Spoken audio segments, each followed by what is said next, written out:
This is Jamie. She's a California girl born and raised in San Diego. On her 27th birthday during October of last year, her middle school sweetheart took her out for a romantic getaway at Terrania Resort in Palos Verdes. And at the end of one romantic evening, her boyfriend got down on one knee and her life was instantly changed. The moment she saw the ring, she gasped and felt a sharp pain across her chest, something that she had never felt before. She thought it was just from the emotional shock of this big moment in her life, but the pain never went away. Over the next 5 weeks, the pain in her chest progressed and she began to have a very bad cough as well. Till one night, she just could not catch her breath in the middle of the night, so her fiance finally decided to bring her into the hospital. Her O2 sat was 84% of room air and she had crackles and wheezes, and she was admitted to the ICU for hypoxia. And this was her CT scan. This case had presented yesterday. I know what everyone's top differential would be, but this was several months ago before COVID. So what do you see? These murky gray spots you may notice are the upper lobe bilateral ground glass opacities. She was treated with prednisone and doxycycline for 5 days with significant improvement and then discharged from the hospital. But how did this happen? She was a young, healthy girl with no risk factors, but admitted to the ICU at 27 years old. You see, Jamie had a problem. She didn't have a history of asthma or lung problems, but she was a vapor. She reported vaping for at least 3 years straight prior to admission. Initially just vaping nicotine and THC products, but now she was vaping exclusively Juul pods with 5% nicotine and blueberry and mint flavors being her favorite. Her final diagnosis was acute eosinophilic pneumonia associated with vaping. This usually requires 2 weeks of steroid treatments, but for her, the most important intervention was vaping cessation, which brought her recovery time down from 14 days to just 5 days. Since June of 2019, the CDC announced the outbreak of EVALI, which is e-cigarette and vaping-associated lung injury. In just 8 months, there have been over 2,800 hospitalizations with 68 deaths, and 14% of them being under 18 years old, despite the fact that e-cigs are banned for minors. And even more upsetting is the youngest reported death of a 15-year-old girl from Texas who died in January, exactly 3 months ago to this day. This graph shows the number of cases of EVALI in the US, and these cases span across all 50 states, which make us realize that this is truly a problem. Someone needs to do something about this. So we decided to start the Vape Wars. Now, historically, the prevalence of tobacco use amongst adolescents has stood firm despite the changes in laws and regulations. The allure of tobacco products, originally designed for adult use, has ensnared the interest and curiosity of young minds. When we look at the federal government's prevention agenda, Healthy People 2020, there are clear objectives that aim to reduce the use of tobacco products by adolescents. However, since the arrival of e-cigarettes in the United States starting in and around 2008, the initial lack of FDA regulation and the heavy use of advertisements to convey a healthier form of smoking, along with targeting teens using flavored juices, has contributed to the introduction of e-cigarettes to the adolescent population. This has led to an increasing source of public policy concern and debate. Most recent data from the 2019 National Youth Tobacco Survey shows that current vaping amongst middle school and high school students have totaled over 5 million teens versus 3.6 million just back in 2018. Furthermore, nearly 1 million youth reported using the product daily and 1.6 million saying that they use it at least 20 days out of the month. In comparing data from 2011, we have seen a significant increase in the rate of e-cigarette use. Most alarmingly, the rate among middle school students rose from 1% to 10.5%, suggesting that this public health issue stems beyond just older teenagers, but it has also become a growing problem for our younger kids. From a local standpoint, the 2018 California Student Tobacco Survey showed similar findings and reported that about 1 in every 8 California high school students uses tobacco products. Again, an overwhelming percentage of them admit to using vaping over cigarette use. It is notable that tobacco use amongst adolescent exposure to secondhand smoke are key indicators of health. However, the Department of Public Health has yet to incorporate vaping as a specific key issue. Despite this, our community teachers and partners within SPOS 2 and 3 actively voiced to us their concerns about the device, about the active prevalence of e-cigarette use among their students at home and even in class. But what are e-cigarettes? In brief, e-cigarettes, also known as vape pens and e-cigs, are electronic devices that heat a liquid into an aerosol that allows the user to inhale. Oftentimes, this liquid contains additives such as nicotine, which we know is highly addictive, and the candy and fruit flavoring only make it more enticing. These devices also contain other chemicals and heavy metals such as nickel, tin, and lead. Ever since the initiation of tobacco-free campaigns, we have known that early exposure to nicotine can have detrimental effects on brain chemistry, creating stronger addiction and can lead to impulsivity, mood disorders, and problems with attention, learning, and memory. Teen vapers cited flavors as top reasons that began using e-cigarettes, other reasons including use by family members and friends, and the belief that they are less harmful than other forms of tobacco, such as cigarettes. Given the alarming increase in vaping use and known harmful effects to the brain and lungs, specifically to teens, this leads us to our problem statement. How can we effectively educate teens about the harmful effects of vaping in order to prevent long-term lung and brain injury? To address this problem, we set out to find an effective way to communicate with adolescents. Erickson identifies this age group as the 5th stage of psychological development, identity versus role confusion. During this stage, adolescents search for a sense of self and personal identity through an intense exploration of personal values, beliefs, and goals. They are transitioning from childhood to adulthood. So where do we start and how do we reach our goal? We began with a needs assessment to better understand the teenage culture.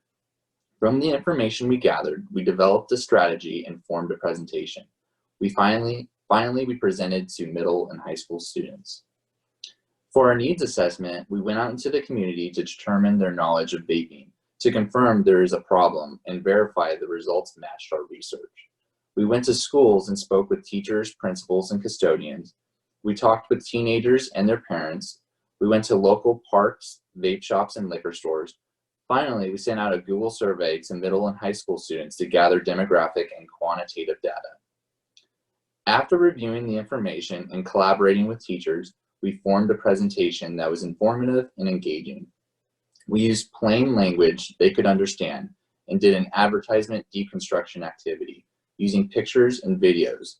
Evidence shows this strategy is an effective method for adolescents because they don't like to feel they're being targeted. We also incorporated a teach-back strategy to verify they understood the information. We presented to 4 middle and 5 high school classes. Students used their Chromebooks to participate in a Kahoot and word cloud. They were engaged and had great discussion during the ad deconstruction. And at the end of the presentation, we had them respond to this statement on a sticky note. One thing people should know about vaping is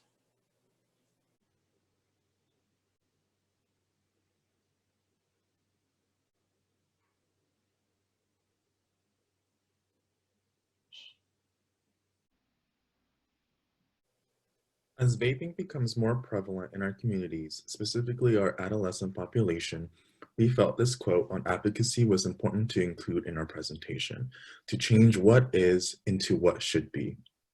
So we wanted to highlight some points on how we wanted to advocate for our adolescent population through our intervention. We wanted to empower our students by providing the facts in a non-judgmental way, allowing them to make their own responsible decisions. From there, we hope to inspire them to allow them to take their own initiative to change the growing issue of vaping amongst their peers. And lastly, hopefully, allowing them to advocate for themselves with the knowledge they learned to be able to speak up about their own rights and health. Specifically, in our ad deconstruction activity, we fostered student engagement by facilitating questions to allow students to think deeper, allowing us to have more engaging and thought-provoking discussions. The way we communicated was important to the use of non-commanding words created a more personable environment where students were able to speak freely and ask questions without the fear of being judged. Lastly, we learned advocating does not only encompass teenagers, but also the surrounding communities, such as parents, teachers, and other community organizers that may be impacted as a result of vaping.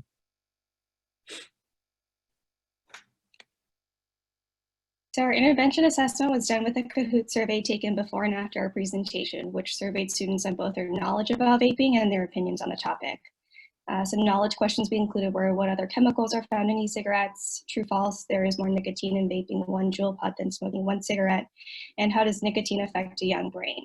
So we surveyed 101 middle school students across the 4 classrooms. This first graph depicts how students compared pre-post intervention with regards to knowledge about vaping. And as you can see overall, 3 out of the 4 classes improved their knowledge, while 1 did not. These next 3 slides are an overview about their opinions on vaping. The first question we asked was overall thoughts on vaping. We expected that students would feel less positive or more negative about the topic. About 7% of students felt more negative. However, 1% of the students felt more positive about the topic after intervention. The second question was the likelihood of trying vaping. We expected students to be less likely to try vaping post-intervention, and no change was noted across all choices. The last question we asked was how risky did the students feel vaping was on their health. We expected students to think vaping is more risky. However, there was no change in that. Unfortunately, there was a 4% increase in feelings that it was not risky. So now I'm going to discuss the data collected from the 150 high school students we surveyed. In this graph, we assessed the percent of correct answers from the questions. We could quantitatively measure their knowledge on facts related to vaping. You can see here the percent change in the correct answers from the pre and post survey improved amongst all 5 classes throughout the day, with an average of percent increase in correct answers of 12.24%. In our qualitative questions, like mentioned before, we wanted to assess their overall feelings about vaping and see if those feelings changed after the intervention. Here, for the question, how do you feel about vaping? The students who felt neutrally towards vaping decreased after the intervention from 27 to 11%, but with that, noted increases in those who felt negatively towards vaping by 9%. Also with this increase, there was also an increase in those who felt positively towards vaping as well, from 10 to 17% in the post-survey. Again, with this question, the percentage of students who felt neutrally about the likelihood of trying e-cigs this year decreased from 11 to 6%, with increases in those who felt like they were unlikely and likely to try e-cigarettes by 4 and 2% respectively. Lastly, for the question, how risky do you think vaping is on your health? This was the outlier where there was an increase in students that felt neutral after the intervention, with increases from 6 to 13%. With this increase, there was a decrease in the percent of students that felt vaping is risky and students that felt vaping is not risky on your health, with decreases by 5 and 4% respectively. Here, we just made a table comparing the pre and post survey trends amongst the middle and high school students and their overall feelings towards vaping, highlighting the key percent changes, with a notable outlier being the high school students who felt neutral of how risky vaping is. So upon further inspection, we met one objective of our 4. Firstly, we were well received by students and faculty alike. Students were very engaged, and the teachers mentioned that this is the most participation they've seen in their class with any guest speaker. However, some barriers we identified were the answer choices and the delivery of pre and post surveys. We realized that being mindful of teenage culture by providing them an anonymous way to participate made it difficult for us to analyze the results. So, for example, the delivery of our pre and post test was conducted via Kahoot, which has an inherent competitive component to motivate participation. During the post survey, students wanted to win and be the fastest at answering rather than taking the time to answer honestly and thoughtfully. In addition, some students remarked that they would press the wrong button and did not mean to answer the way they did. We also had them write one thing that they took away from our presentation at the end, which revealed more thoughtful responses. While this was originally intended as a teach-back method, we propose that in the future, the pre-survey can be conducted via Kahoot and the post can be done on paper and pencil to allow for more time and thought in their answers. To assess whether our educational intervention changed their perspective on vaping, we gave them 3 answer choices. One of the choices allowed them to select neutral, but this option made it difficult for us to gauge whether we achieved our objectives. In the future, it would be helpful to narrow down survey choices to only 2 options to measure qualitative objectives. So future plans for this project would be to build partnerships and expand outreach. For example, it would be helpful to collaborate with the on-campus STAR officer and this would allow different perspectives to be presented to young adolescents. We could also build a partnership with other healthcare professionals from the HSC campus, such as occupational or physical therapy, for their input on smoking cessation and or lifestyle redesign. Lastly, it would be also help if we can collaborate with the Truth Initiative organization for students to have face-to-face interaction with the people who are helping them and their peers through smoking cessation. So to wrap up our presentation, we wanted to reflect on what we did well and some things that we thought we could do better on. We felt that our teamwork and transitions were excellent. We had a good division of topics and varied underlying themes and hooks that helped to maintain attention. We also felt that we had good engagement of students, the material was appropriate to their learning level and stimulated active participation with a good mix of our front of class education piece and then as well as the group media deconstruction activities that help to stimulate student interest.